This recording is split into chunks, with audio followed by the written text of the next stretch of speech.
Welcome back. One liberal talk show host who accused RNC Chair Reince Priebus and Republicans of stoking racism during the GOP convention just defended himself. Chris Matthews, are you taking heat for being willing to call a comment racist sometimes before anyone else has raised the issue? It is an international reality, and everybody feels it on that side of the racial divide.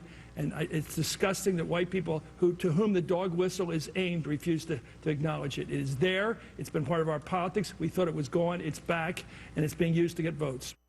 But our next guest says racism would be dead if it weren't for the mainstream media. Ann Coulter is the author of a provocative new book. It's called Mugged, Racial Demagoguery from the 70s to Obama. She joins us live today. Good morning to you. Good morning. The book is great in so much as it tells the history of race relations in this country. Yes, and the Democrats have a lot to be apologetic about. They really do, because the way you lay it out, while LBJ seems to get all the credit for signing the Civil Rights Act, it was actually Eisenhower who got the ball rolling. Yeah, and for 100 years after the Civil War, fought by Republicans to end slavery, it's Republicans constantly introducing civil rights bills that were blocked by Democrats. Why is it that the 1964 Civil Rights Act is treated as if it's the only civil rights act in U.S. history? Because that was the first one in history ever pushed by a Democrat. Right. And by the way, LBJ, when he was a senator, ferociously opposed the 1957 and 1960 Civil Rights Act being pushed by Eisenhower and Nixon.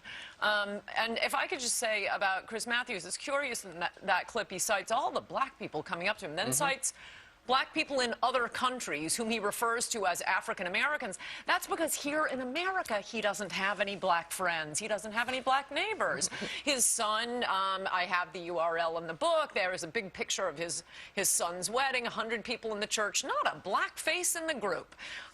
You know, any Republican with the facts of Chris Matthews' life would be convicted of racism in 2 seconds. He's a race bean counter for every Tea Party, every Republican gathering. He doesn't have any black friends. You talk in your book a lot about how the left plays a race card to keep the black community. Yes. Yes, I mean, step one is tell black people that Republicans hate them for 100 years. Actually, only since, I guess, the Democrats finally started to come on around the mid-'60s. Once the civil rights battles were won, you have liberals play acting against non-existent racism and telling the world that Republicans and Tea Partiers are racist. Step two is taunt Republicans for not having more blacks in their party. Sure. You start in the 70s, and well, historically, and then you go through the 70s at great length, and then you talk about President Obama. And you cite in the 2008 race when President Obama and his camp played the race card on Bill Clinton, on John McCain, on Sarah Palin. On poor little Geraldine Ferraro. Yeah, well, this book was a very quick turnaround because I realized it's going to be nothing but racial demagoguery. Through this election campaign, that the Democrats can't run on Obama's record.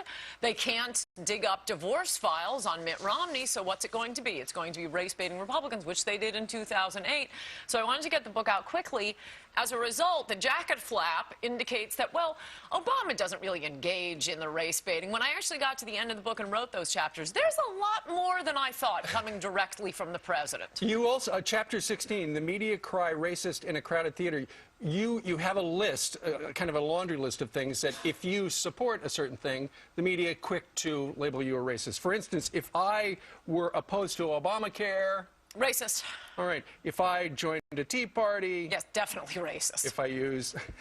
if you're simply a Republican or support gun rights... And the word the. Don't forget the word the, because...